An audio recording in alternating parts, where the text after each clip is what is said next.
Next is revolution. It is the movement of the earth around the sun. We know the earth is also moving around the sun, as well as it is moving on its own axis. So the movement of the earth around the sun is called revolution. The earth takes 365 and 1/4 of a day to complete one revolution. 365 complete days and 1/4 of the day to complete one revolution. Revolution of the earth causes seasons.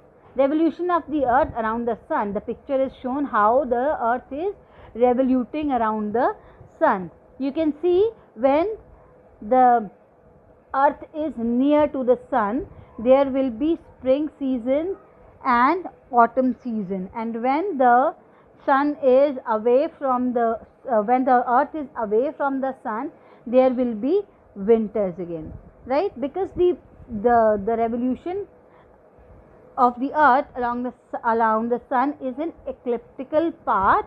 So that elliptical path, in that elliptical path, the earth sometimes moves nearer to the sun.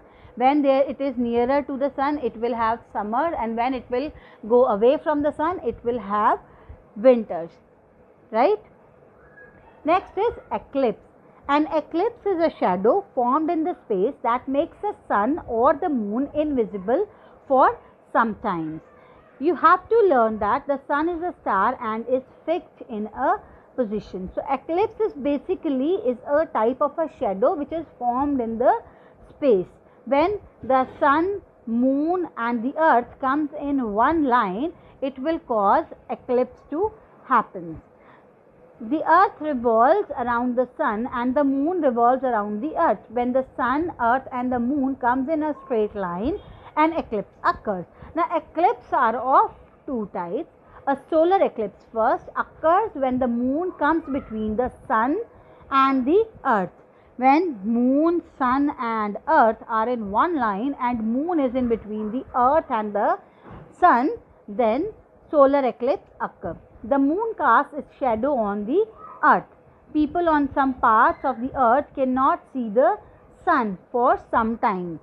A solar eclipse can be total or partial. A total solar eclipse occurs when the sun cannot be seen at all, when the whole part of the sun is covered by the shadow of the moon. The sun is hidden behind the shadow of the moon and we are not able to see the sun at all. That is called a total solar eclipse.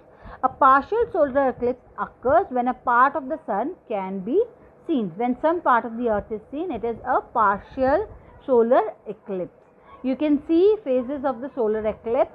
The center part, when the whole part of the sun is covered by the moon's shadow, that is the total solar eclipse. And when the moon's shadow is going away from it, it will be a partial solar eclipse.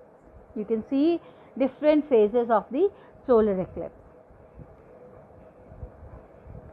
Next is try it yourself. Place a lighted table lamp on a table.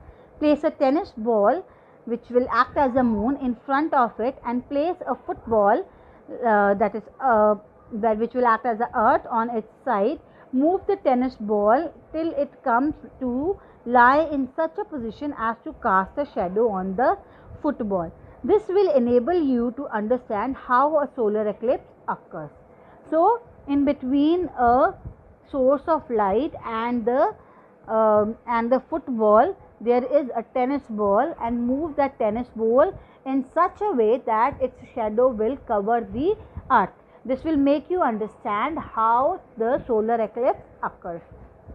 Next type of the eclipse is lunar eclipse. A lunar eclipse occurs when the earth comes between the sun and the moon. Now it is the earth which comes between the moon and the sun, and earth's shadow is cast on the moon. People on the earth cannot see the moon for that day. A lunar eclipse occurs on a full moon night. When there is full moon night, the lunar eclipse can occur. A partial lunar eclipse occurs when the moon is partly hidden. A total lunar eclipse occurs when the moon is totally hidden. Right? The diagram of a lunar eclipse is given here. You can see that. Now students, diagram of lunar eclipse and diagram of solar eclipse you have to draw in your notebooks. This is your homework, and read this chapter thoroughly and learn the new words, right?